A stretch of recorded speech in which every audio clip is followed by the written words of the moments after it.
Are you ready to explore the unknown? Dive into the world of the strange, mysterious, and unexplained with Eerie Expeditions magazine.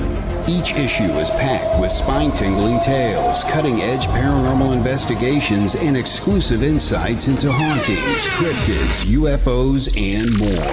Whether you're a seasoned investigator or just love a good ghost story, Eerie Expeditions magazine has something for you.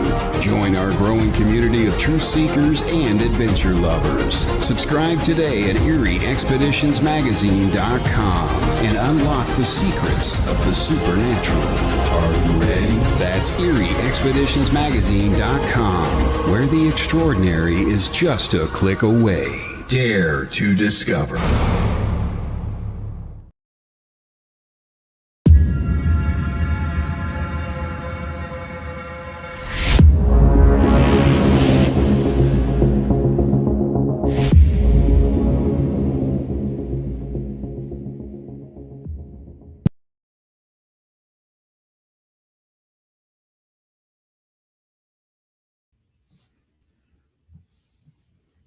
Welcome to the Gateway, broadcasting live from the edge of the Mojave where the strange slips through the cracks.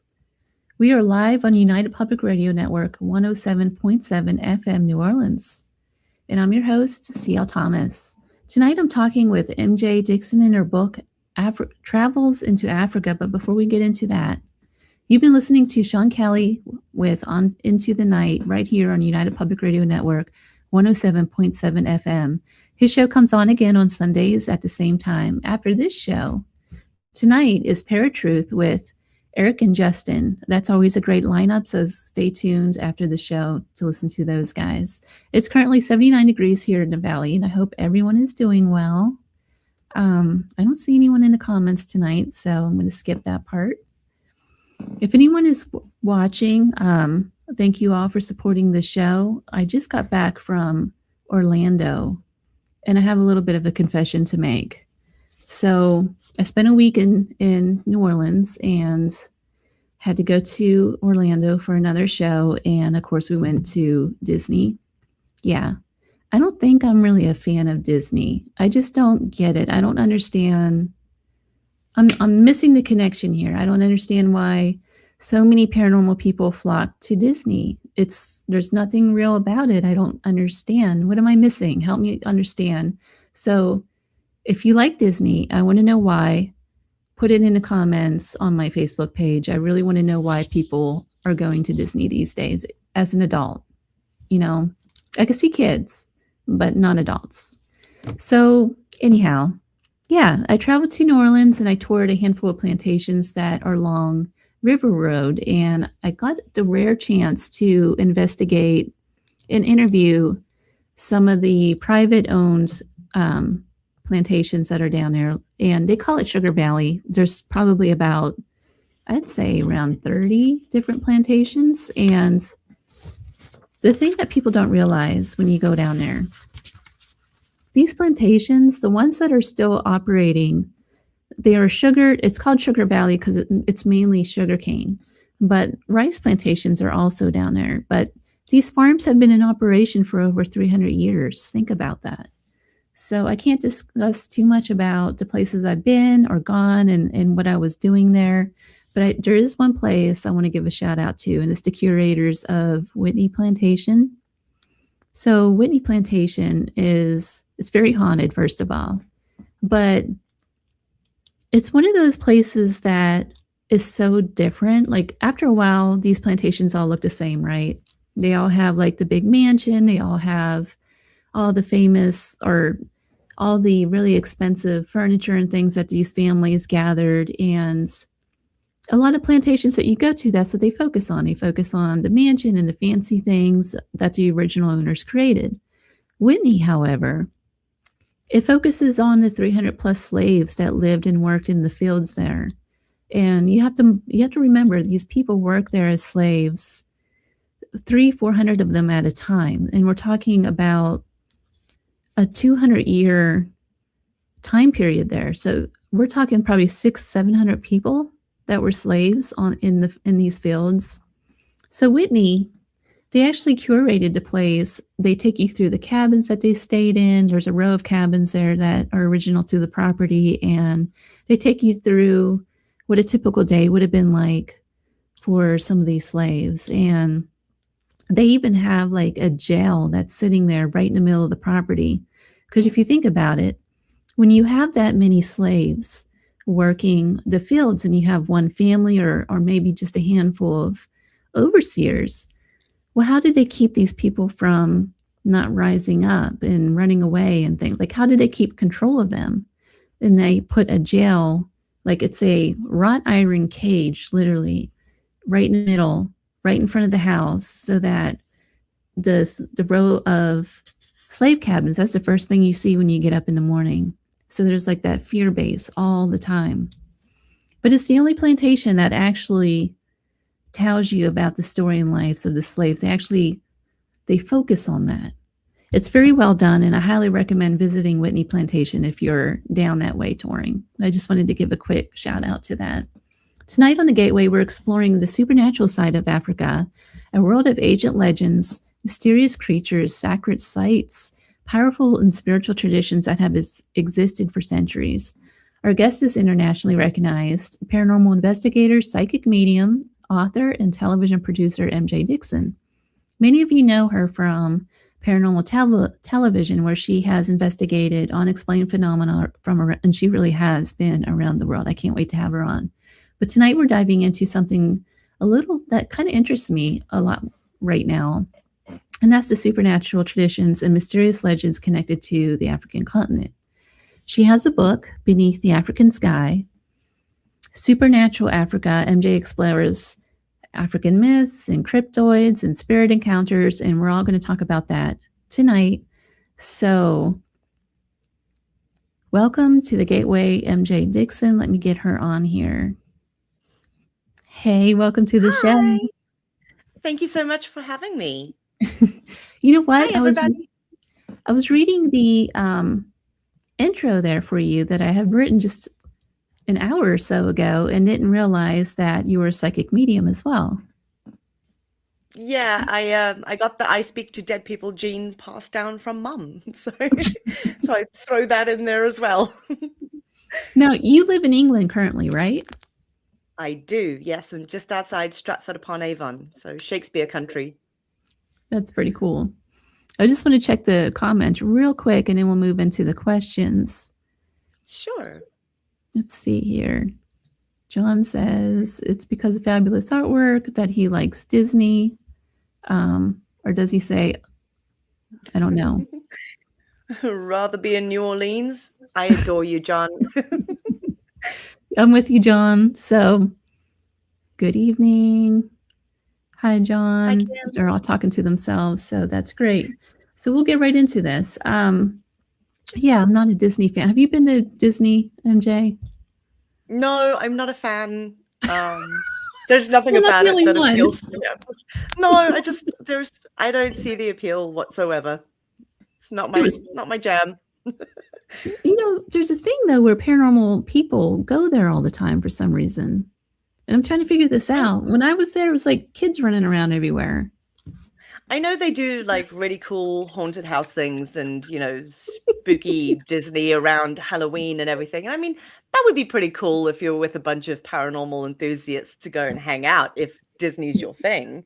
You know, I know Aaron Sagers does like a spooky nerds Disney weekend and it's really popular. I think it's cool, but it's just not me. This is not my thing. I think I'm there. It's just not my thing. I just can't get into it. I don't know. So that's my little Pandora's box for the evening, I guess. So, all right, getting right down into this. You wrote this book, Beneath the African Sky, Supernatural Africa. Let me get it up here real quick. There it is. MJ, I love that cover so much. I do too. It's who's the guy that's on here? I actually interviewed him. He's a Sangoma that does a lot of cursing and killing, and it was really scary, but we'll get into it. Yeah, I actually spent 3 hours interviewing that guy in the middle of rural Zimbabwe. How did you meet this guy? We'll get into that. Yeah, we'll get into it. So first, okay, what inspired you to write the book? And how did your personal connection to Africa influence the stories you chose to explore? I actually went back to South Africa. So I'm born in Zimbabwe, raised in South Africa. And when I was growing up, you could never talk about anything psychic or, that your family were different and did tarot readings and that sort of thing. So you don't really discuss the paranormal. It's still very taboo. And over the years of exploring around the world, literally throughout Europe, throughout America, throughout the UK, and chasing down every legend, I thought it would be really cool to go back home with all the experience that I have now and go and delve into the cryptids and the weird mysteries and legends back home, things that I grew up with, and share that with the rest of the world. I went back home for a very personal reason to do with family, which is in the book. And I thought, to keep my mind off the family stuff that was going on, I was going to chase whatever story I could find. None of it was really planned in advance. There were only one or two things that I had that were kind of on my bucket list, people that I wanted to interview. But it was just the serendipitous, happy little accidents that I went from one story to the next. So it really is a travel adventure. I mean, you guys are discovering it with me whilst I'm traveling, and it was really fun. It was good to go home. How long did you live in Zimbabwe? Well, I mean, I was there up until the age of 6. I lived in Greece for a couple of years, moved back to South Africa, and I try and go back to Zimbabwe as often as possible. But I mean, throughout my life, I've always gone and spent time there. Hi. That's Heidi. She's an excellent person. So Africa is rich with spiritual traditions and folklore. And, I skimmed briefly through your book the last couple of days, and I'm really impressed. Thank you. That's very kind of you. Thank you. So you go into the myths and legends you encountered were there myths and legends that you encountered during your research that genuinely surprised you or unsettled you? But hands down, the mermaids of Zimbabwe. I was like, what? We have mermaids? Like, what the hell? Where'd that come from? Because that was something that I'd never heard when I was growing up. There were legends like the Tokoloshi. I grew up with that. The Inkanyamba. I grew up with that. Impundulu. Grew up with that. I knew all of these weird cryptids and legends and things, but I had no idea that Zimbabwe have a mermaid problem. And I mean, when I say problem, I mean to the point where the Minister of Agriculture shut down work on several new dams that were being built because the workers were being tormented by mermaids. Like, to that extent, I mean, you're talking government officials are willing to shut down projects because they're like, oh no, can't do that. There's mermaids there. What? Right? So I think that was probably the deepest rabbit hole that I went down whilst I was there. That and finding out that South Africa have a dedicated supernatural task force in their police. So if you called them, yeah, it's really cool. So basically, if you called them and said, the Tokoloshi stole my groceries, they have to send somebody out to investigate it. Like, they have a dedicated team to investigate paranormal, supernatural, and occult crimes. It's mind-blowing to me. So that was, probably my favorite rabbit hole that I went down for the book. That is very bizarre. It's very cool. Yes. Well, there's no other country that does that. No, they're the only ones in the world. You know what I'm thinking, though? If there is a task force like that, does that open that door a little bit to, well, I don't like my neighbor, so she must be a witch, like what happened in Salem? 100%. So one of the things that people still can't wrap their heads around, in South Africa, the 1957 Witchcraft Suppression Act is still in place, which basically means that if I were to do a psychic reading or tarot reading for somebody, in Africa, well, Southern Africa, and they decided that I didn't give them enough information or I gave them false information. By law, I can be imprisoned for up to 2 years and given a 200,000 rand fine, which is the equivalent of about, well, I don't know, $10,000 fine for doing a tarot reading. So hence why I say people still don't really openly talk about witchcraft or the paranormal because we still have that law in place.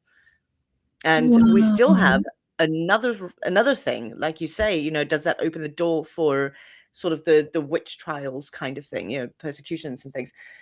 In Africa, it was specifically South Africa, we still have up to 1,000 witch burnings a year. And I'm talking, I mean, this year, you know, we still have those going on. Yeah. I have read something, and I can't remember. Africa is such a big continent. It seems different in every pocket. But I think this was in West Africa somewhere where there was a witch hunt going on. So in the villages and stuff, like if somebody got sick from, and it was quite recent, and I want to say it was like COVID, actually. They were blaming different witches and things. Witchcraft. Yeah, 100%. So anytime there is any drought, famine, any illnesses, anything of the sort, a lot of the African villages will start pointing fingers and saying it's witchcraft. And the reason the people in the village are dying is it's not because it's COVID. It's not because it's a global thing. It is witchcraft. We've been cursed. So we do have a lot of witch hunts that take place. And again, that is predominantly one of the reasons why we have the occult crimes unit, the supernatural unit, is to investigate all of those sorts of witch burnings. And I mean, there's some really bad ones that have taken place in the last year. You know, you're talking about 84-year-old ladies that have been beaten and set on fire for witchcraft in their village. And yeah, it's terrifying. Is there any outreaches that you know of going on to help maybe help that situation? Not really. I know the Pagan Federation of Southern Africa have stepped in and done quite a bit to educate people between, you know, what a religion is, you know, if you're a pagan religion, and what witchcraft is, like if whether you are a practicing witch.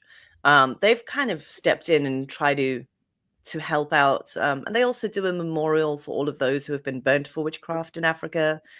And try and help where they can. But no, Africa's very different. You don't get involved, you know, unless the police are handling it. It's not safe to get involved. Yeah, I could see that. Definitely see that. So, okay, back to your book. You explore African cryptids and mysterious creatures. Aside from the mermaids, are there particular creature legends that you believe could have a real-world explanation behind it? Oh my goodness, yes. I mean, we have the Inkanyamba, which is allegedly the serpent-like creature with a horse head that lives in Howick Falls, or there are several waterfall areas that it has been cited in. Honestly, I think it's a large eel.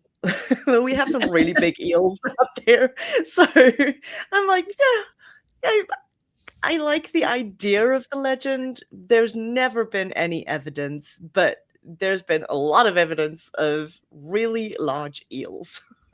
So I mean, it's, you know, it falls within African beliefs, which is another thing. The belief in certain cryptids and things throughout the African tribes is way more intense than you would find. So if I said to you, hey, do you believe in the Jersey Devil? It's kind of like, yeah, maybe, you know, there's no evidence. Or Bigfoot, right? I've gone out Sasquatching. I've gone out to go and look for Sasquatch in the Rocky Mountains and in Washington State. Do I think he exists? I don't know. I mean, possibly. We don't know, right? Right. We have no idea. And I like the idea of that mystery. Whereas in Africa, I was trying to interview people about the Tokoloshi, and they refused point blank to even say its name in fear that they would summon it. I mean, it's such a deep-rooted belief and fear of this creature that I couldn't even get people to talk to me about it. It was really bizarre. People would just be like, nope. I asked so many people, and finally I had a couple that were willing to sort of brush on it. But yeah, it's really different. We have something similar to that here in America with the Native Americans and the Skinwalker. Now I know that Yes. Skinwalker is all over pop. It's all over pop culture and all that kind of stuff right now. But when you start getting into the actual the Navajo lands and stuff, the people that live on those lands it's very serious business to them. They won't discuss it. Their medicine man won't even say the name or anything. Yeah, very similar. I think it goes back to those older traditions, older cultures that, I mean, I don't know. What do they know that we don't, right? I think Yeah. that's what intrigues me so much, is like, how do you believe in something so surely you wouldn't have such strong belief in it if it didn't exist. It's You've really got all of interesting. these, you've got all these legends that carry on for centuries throughout an entire country, like people that have never spoken to each other, yet their experiences are identical. Like, how? That's the stories I love. Well, one of the things that I really like about your book is that you kind of point out, with all of the different things that you talk about, I mean, it's packed full of stuff, your book, but you go into the idea that everything in Africa, and to the people there, everything is like a living spirit. From Yes, like the very trees, so. the rocks, Everything has energy. Everything is a living spirit. Everything, whatever you take from the land, needs to be honored. You need to give back. You work with your land spirits. You work with animal spirits. You work with ancestral spirits. I mean, it is eye-opening when you're there. It makes you look at the world around you in a completely different perspective. It's really great. with that deep-rooted belief system that they have in their ancestral spirit, in their continued spirit communication. How do those traditions compare to paranormal beliefs we see in the Western world? I think, how do I word it?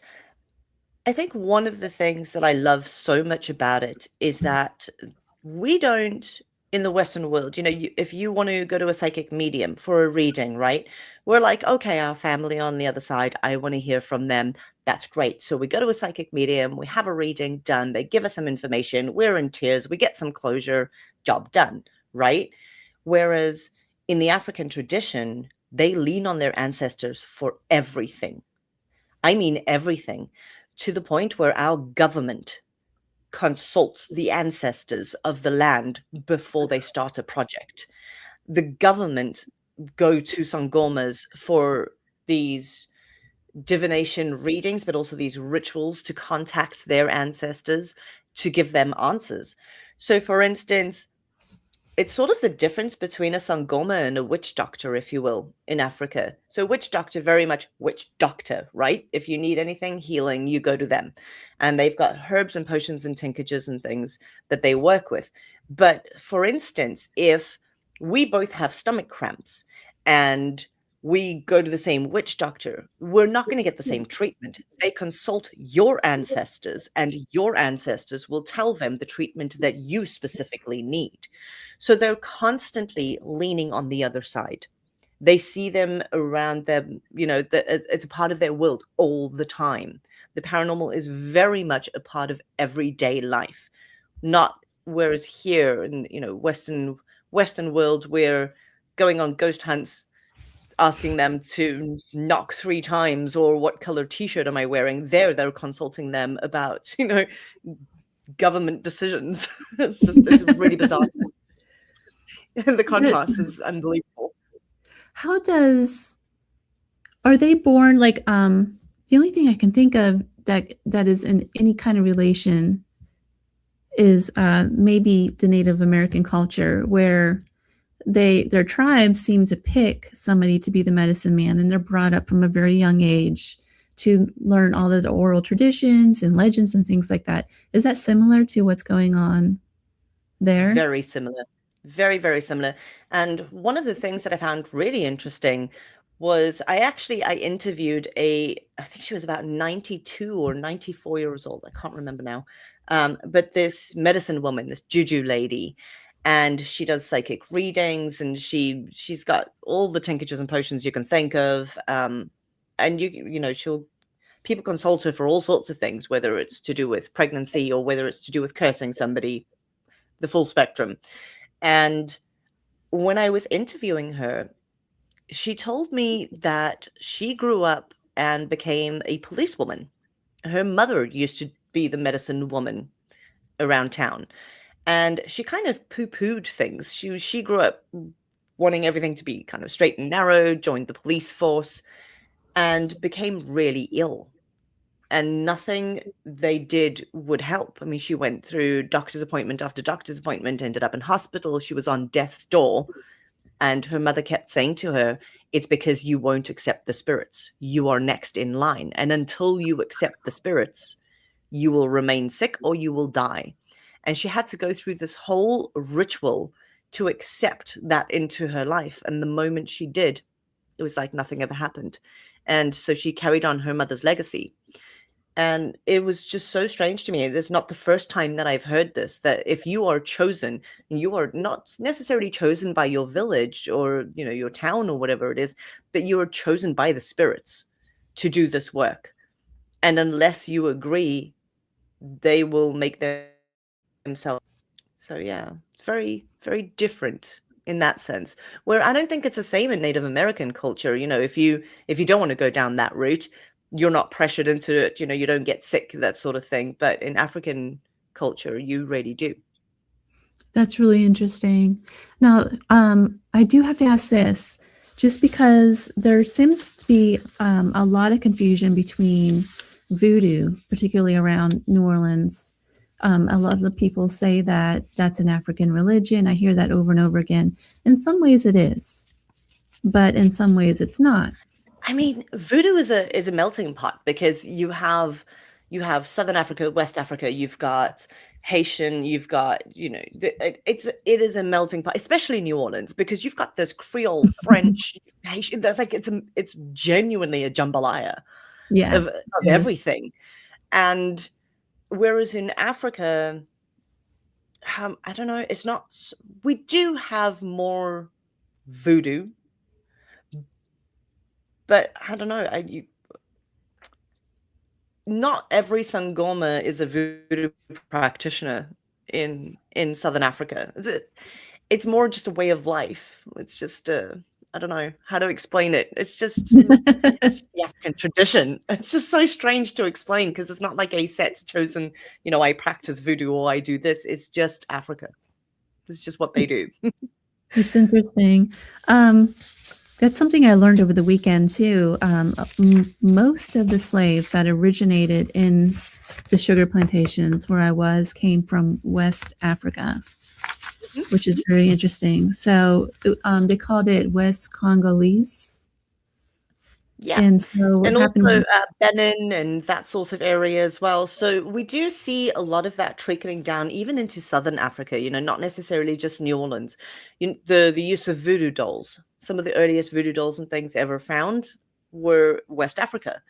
And so that sort of tradition with, voodoo puppets and voodoo dolls using nails and things, that is all very African. And that's kind of seeped through. It's, again, West Africa to Southern Africa is completely different.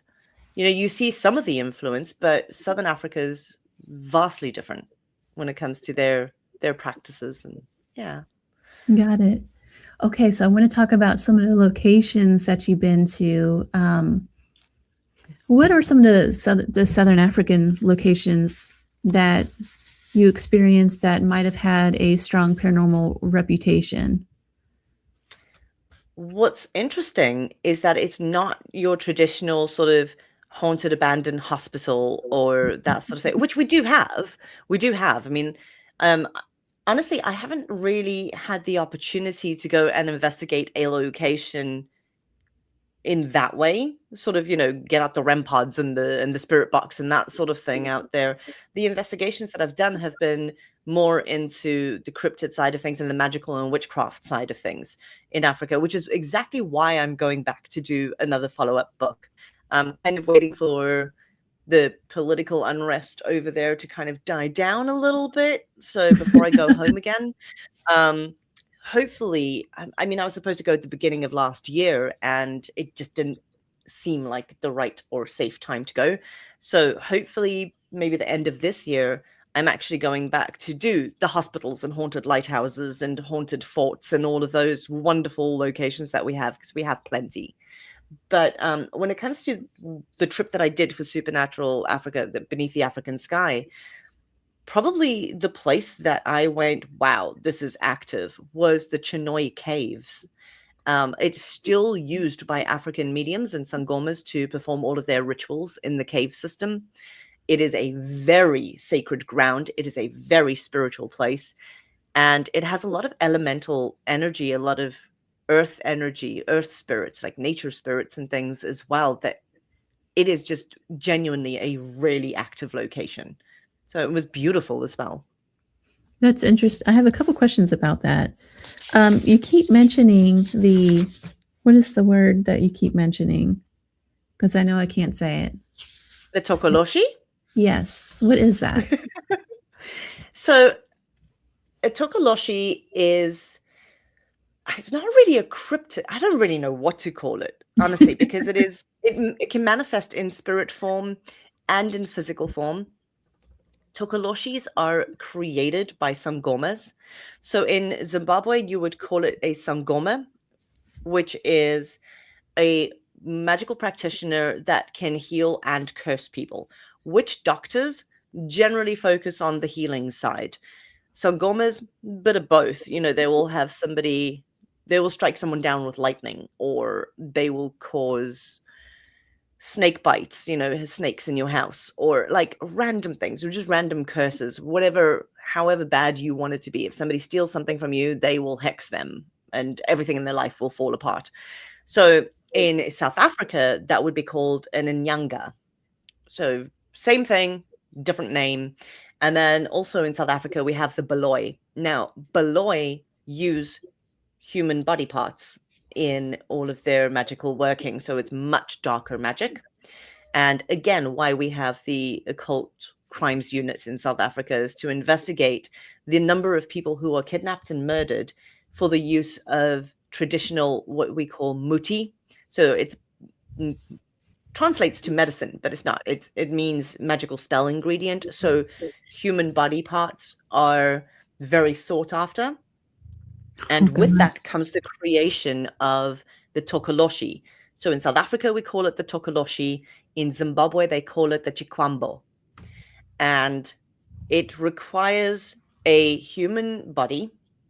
So often you'll have grave robbings or somebody will be murdered. I was just going to ask you that. Do they have the grave robbing? We have plenty of them. And so they will take this body to a sangoma. The sangoma then will go through the entire ritual where they stitch the eyes closed or remove the eyes so that it cannot see for itself. They will stitch its mouth closed so that it cannot speak for itself. They will take a hot poker and stick it through the middle of the forehead. And the heat is said to bring this spirit or this entity to life. And they fill it with magical herbs in the body. They blow a mix of magical herbs into the mouth to activate it, and it is your Tokoloshi. You have to look after it. It does your bidding. And so if you need help with your business, Tokoloshi will help you with your business. If you want somebody murdered, you can send the Tokoloshi to go and kill them or torment their children. So it is basically it becomes sort of your, for lack of a better word, like a familiar that does your bidding. What was really disturbing that I found out in Zimbabwe for a Chikwambo, they keep the remains of the person in a small jar, and anytime you're doing any spell work or anything, you will use this jar and direct this spirit or physical being to do whatever it is, right? But in Zimbabwe, the younger the body, the better. So you have a lot of newborn babies that go missing. You have a lot of pregnant women who are, in their last term, who are kidnapped because they want that child straight out of the womb. The younger the child, the better. And it's really disturbing. So yeah, we do have, it's a very interesting, I don't know what to call it. Monster, cryptid, I don't really know, because it's not like an undiscovered species of animal or something, it's this weird conjured goblin. It's about 2 foot tall when it manifests. It's just this really strange little creature, like a Schmeagle looking thing. And a lot of people have seen them. A lot of people say that if you say the name Tokoloshi, that you will summon one if it's in the area, and it will either kill you. I mean, do yourself a favor, right? Anybody watching this, please do me a favor. Yes, creation is a great word for it. It's just this weird creation. Go and Google Tokoloshi headlines in South Africa, newspaper headlines, and you will find things like Tokoloshi put a tracker in my bum. The Tokoloshi stole my groceries. The Tokoloshi killed 7 family members. So again, when it comes to the crime side of things, you have a lot of the Tokoloshi made me do it. Like the devil made me do it. In other cases, in Africa, you have all of these cases that are like, it's not me, it was the Tokoloshi that killed him. I just saw it happen. But yeah, it's very bizarre. It's an interesting creature. That could be wait a minute. So whenever I kind of missed this part. Whenever they steal the body parts, are the body parts used as a sacrifice, or is their spirit used? It's both. It's both. So they use the body to kind of, I guess, trap the spirit, and so the spirit does your bidding. There's stories that they actually activate the body, so kind of like a zombie, but it shrinks in size. Apparently not everything shrinks. I think I found that the most fascinating, just hilarious part of it. Everyone was like, well, that's interesting. What kind of spell work is that used for? Well, okay, so, and this is going into the South African headlines and things, because you'll see so many headlines of the Tokoloshi sexually assaulted me or harassed me. One of my favorites is the Tokoloshi was twerking for my husband. That's a newspaper headline in South Africa. Like, what? That's crazy. Wow. It's really fascinating. But I started digging into some of the cases that the Occult Crimes Unit were investigating that involved Tokoloshis. And it was anything from it stole my groceries or it ripped my house apart to when the actual the founder of the Occult Crimes Unit went out personally with the unit to go and investigate one of these crimes. He allegedly saw a 2 to 3 foot man, this shriveled up goblin looking man that was tormenting the young daughter in the house, and he caught a glimpse of it in the house. And this is not somebody who, he's very scientific. He will debunk things. I mean, he believes that, yes, it's cult related crimes, but there's nothing supernatural happening. This is just, they're using this as an excuse. And he full on says, he swears to God that he saw this creature. So that was super interesting that somebody that high up in the police would be like, no, this exists. It's just, I don't know how it travels between the spiritual, like spirit form and physical form. That fascinates me, is that it's able to do both. I guess Bigfoot, people say that Bigfoot does the same thing, with the more spiritual form, like the cloaking and that sort of thing, and then a physical presence as well. Kind of like a shapeshifter almost, right? Yeah. Mm-hmm. In a way, kind of. Yeah. I don't know. So strange, though. It is it's really fascinating. I just have all these ideas now that you said that I don't even know where to take the conversation from here. There's so many different things we can go into. There was another interesting part. Staying on the Tokoloshi for a second, I eventually got somebody to talk to me about it, and I was filming everything. So on my Patreon, there is a full episode. It is on YouTube as well. So if you want to go and check it out, I believe it's just called Beneath the African Sky, Supernatural Africa. But there's about an hour of footage from my trip.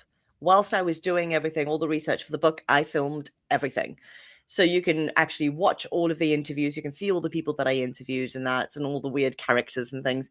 And one of the guys, I think this is on my Patreon. I don't think this one's on YouTube, but he agreed to be on camera for this interview. And I'm sat there holding my phone up, just trying to get a little bit of footage of him. And he was answering all sorts of questions about, African traditions and witchcraft and all sorts of stuff. And I was like, all right, let's talk about the Tokoloshi. And he went, I'm not going to talk about it. And the moment he said, I refuse to talk about the Tokoloshi, the whole screen went blank. The whole thing malfunctioned. My whole phone, it just like glitched every time he said the name Tokoloshi. And I was sat there like, hello. I was like, this is weird. And it was only that it did it the entire trip. Everything else was perfectly fine. So weird. That is so weird. So weird. Well, one of the comments here, I have to point this out. If anyone hasn't read this book yet, I highly recommend it. Here it is. I'm gonna put it up on the screen again. And thank you so much. They can find us at mjdickson.com, right? Yes, so I do have a few signed copies if people want me to send them a signed copy. Otherwise, you can grab it off Amazon. So it's available on Amazon.com and .uk. Pretty sure it's in a few other countries as well through Amazon.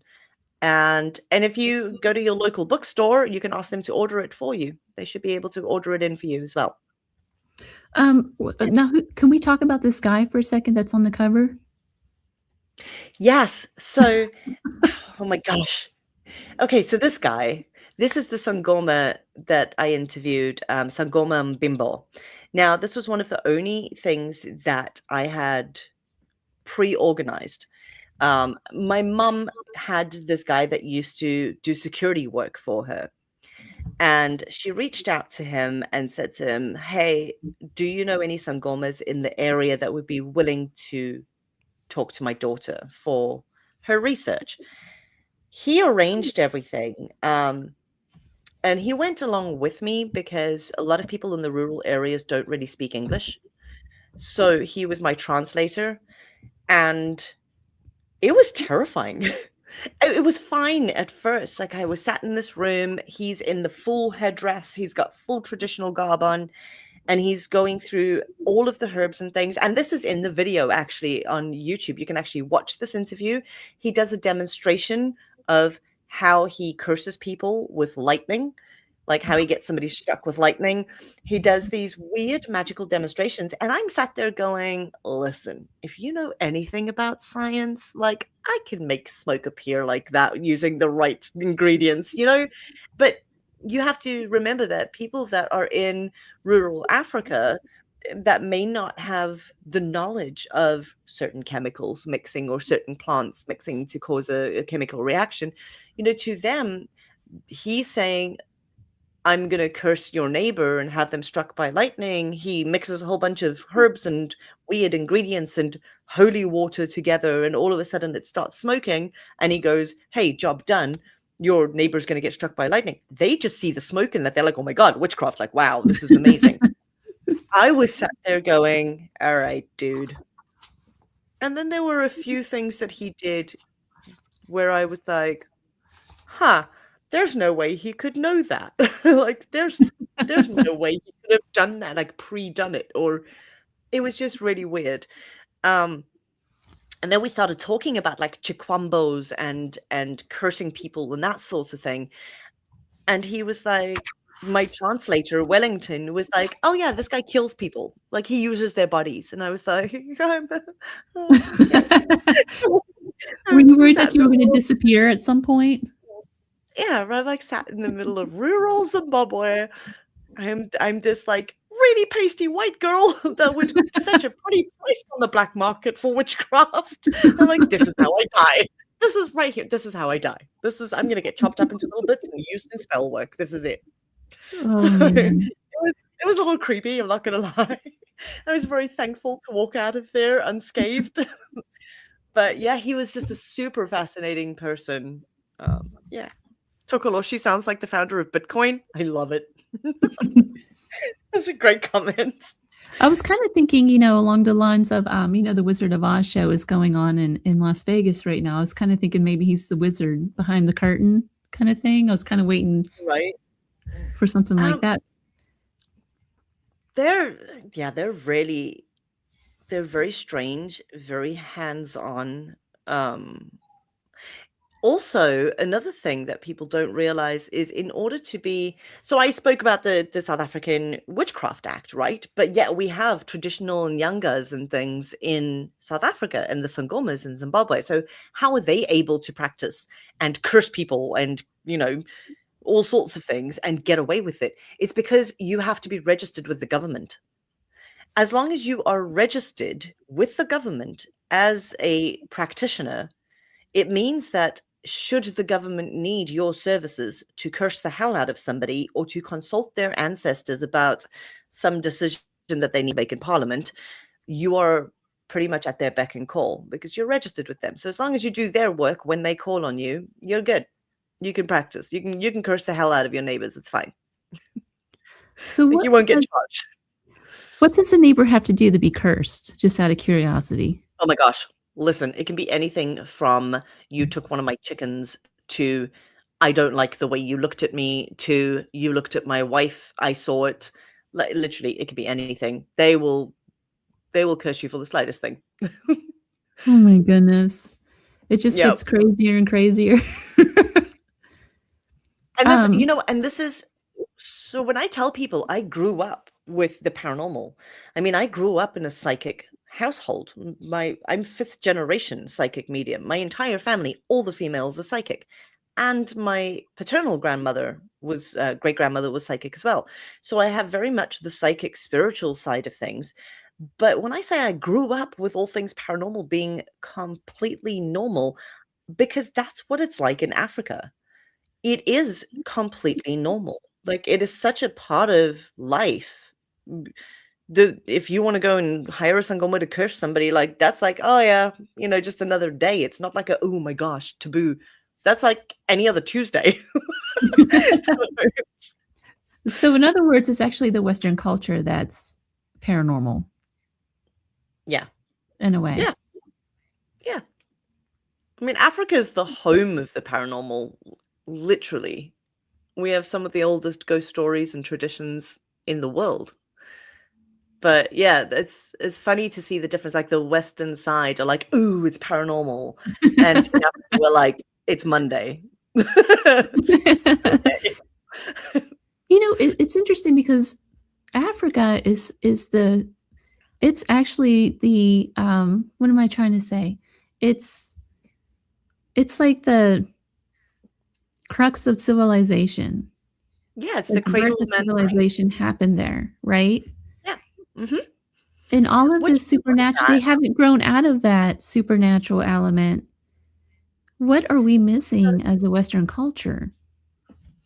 One of the things that I came across while doing my research was the cradle of humankind in South Africa. It's the caves where Homo naledi was discovered.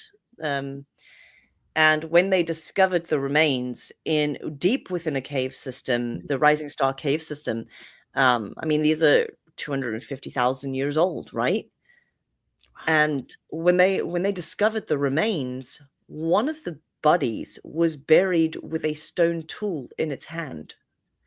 Now, you have to think, stone tools were a valuable commodity. They were precious. You would use them for hunting, for food, for whatever. You wouldn't just bury somebody with a stone tool because it was so valuable to them, unless they believed that you needed it in the next life. So we're talking 250,000 years ago. There's evidence of a burial ritual where they were carrying these bodies deep within a cave system through, I mean, some of the shafts that they had to climb down and everything in order to get to this inner chamber, the Ndeledi chamber, where these bodies were found.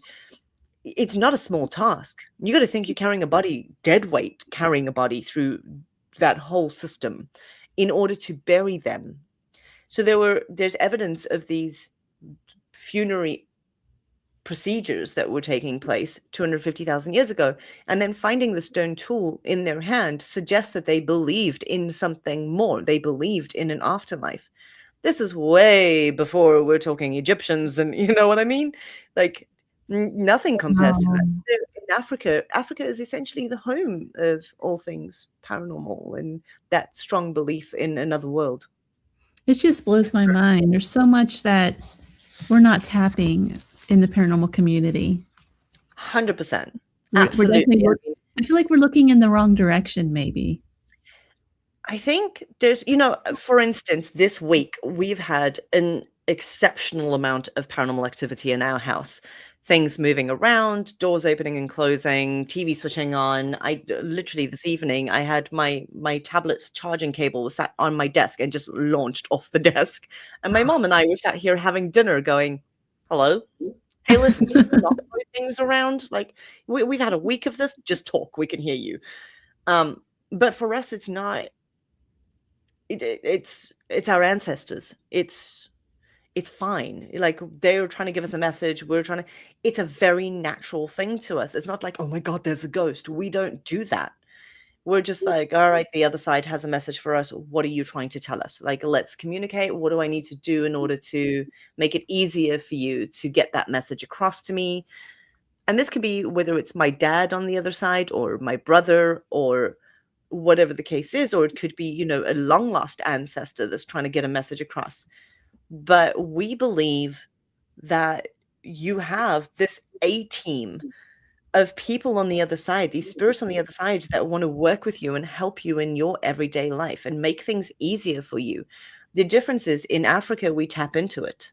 We consult our ancestors. If you're stuck on a decision that you need to make in your life, you would sit down, meditate, or do whatever it is you want to do, whatever feels comfortable, whether it's bone divination, tarot reading, whatever it is, lighting a candle and just waiting for them to give you a sign somehow. But we consult our ancestors. We tap into it. And that is something that people in Western culture don't do. We don't honor our ancestors the way other people do. Look at the Native Americans. They do so much to honor their ancestors. Look at New Orleans. Mm-hmm. They are so in tune with spirits in New Orleans. Again, you speak to anyone who lives or grew up in Louisiana, and the spirits are there. They're a part of their everyday. In voodoo tradition, you consult the spirits for everything and anything, or you consult your ancestors, or we set up days where we have the whole family come to the grave site and we spend the whole day telling stories about that person to keep their name alive, to keep them in our world, to keep them as a part of our lives. So it's not just Africa, but Western culture tend to not utilize that. I'm like, why? You have this whole A-team on the other side. Like, tap into it. I'm going to start tapping into it tonight. There you go. In a way, I do that with spirit guides, but not so much. And I need to start tapping into the ancestry stuff, though. It's a good point. That's what I'm saying. In Western culture, we're like, who's my spirit guide? I'm like, listen, why are you worried about some random spirit guide when you have an entire damn ancestral line that are there to help you? Man, I love that. So, man, MJ, we're just about timely. I can't believe it. Gosh, already. This has been such a great conversation. I know it goes so fast. I want you to talk about real quick your Patreon events and your paranormal holidays that's coming up, the Dark Departures. Thank you so much. So on Patreon, I have taken a little bit of a break this month. Basically, a ghost gave me a fright. I twisted my back very badly, and so I'm currently going through like all the chiropractor appointments and things. So I've taken a wee bit of a break from Patreon for a few weeks while I sort this out. But I do have Patreon only events every year. Myself and the author Richard Estep, we like to kind of cross-pollinate our Patreons and get everybody out to join us. And we're actually heading to Salem, Massachusetts in 3 weeks. I'm so excited. So we're doing all things spooky and witchy and paranormal for a few days in Salem. And I'm looking forward to it. You know, there's going to be everything from guest speakers. We're doing some paranormal talks and workshops. We have psychic remote viewing experiments. We have Oh, like we're wow. going to go watch a movie together. We're doing all sorts of really cool things over 4 days. And these are the types of events and things that we offer purely to our Patreon communities. So I think there's quite a few people in the chat that are going to be there, actually. Yeah, I see that. You guys do 3 weeks. And then, yeah, I host paranormal holidays around the world. So I do, at the moment, I'm doing 2 Supernatural Scotland tours. These are 10-night paranormal holidays. And we stay in great hotels or haunted hotels. We do several investigations. We're chasing legends. We're going looking for Loch Ness, on Loch Ness for Nessie. We're actually going out on the research vessel to scan the loch. We're exploring castles and all sorts of things. So the adventures are really jam-packed. There are 10 nights. We do Scotland. I do a Emerald Isle, so Ireland in September. We're doing Ireland. I think I've got 3 spots left for that. Oh my gosh. Thank you so much. And I'm doing another Haunted England one. So it's 10 days in England exploring all things weird. And then I've just launched New Orleans. I do one there every couple of years at least. So we're going back to New Orleans next year for 10 days in May. And yeah, so if you want to know more about it, you can find out more on my website, mjdickson.com, or sageparanormal.com. It's probably got more, sageparanormal.co.uk. That's probably got more information on for the holidays. But it's super fun. And I only take 10 people max. Only 10. You know, that's kind of I like that, because sometimes in the bigger groups, you kind of get lost. It's like that with paranormal investigations too. I just stopped doing paranormal investigations because they're so big. You don't get anything accomplished, you know? So any of my paranormal investigations, for instance, you know, I've teamed up with Jessica Chobot from, she was on Expedition X and Bigfoot took her, you know, she's on quite a few shows and things. And so Jess and I teamed up for an event. It's a weekend at Shepton Mallet Prison. Actually, there's a handful of tickets left for this. So we're investigating, it's the 17th and 18th of April. We're investigating one of England's oldest prisons. And we're only taking like 20 people for the night max, and we're splitting up into smaller groups. And the place is so big, you won't even know there's another group in the place. It's just massive. But that's probably the biggest paranormal events that I do outside of like Sage Paracon that I do every year in Virginia. Which again, my paranormal convention we're about 45, 50 people for the weekend. And that's the size I like. When it comes to investigations and holidays and things, I don't do more than sort of like 12, 15 people on normal investigations. Like that would be my absolute max. Most of the time we're like 8 people. I'm happy with that. Well, Otherwise, MJ, you're right. You don't have to do anything. thank you so much for being on the show. I really enjoyed having you on. Thank you so much for having me. I appreciate it. And thank you to everybody in the chat. I adore you guys. Everybody that I know, thank you. I can't wait to see you. And thanks to all the new people. I hope you guys keep in touch. You've been listening to The Gateway, broadcast from the edge of the Mojave where the strange slips through the cracks, live from United Public Radio Network 107.7 FM New Orleans. I want to thank my guest, MJ DICKSON, author of Travels into Africa. Thank you for listening to The Gateway. If you enjoyed the episode, please subscribe and leave a review and share it with a fellow traveler of the strange and the unexplained. Until next time.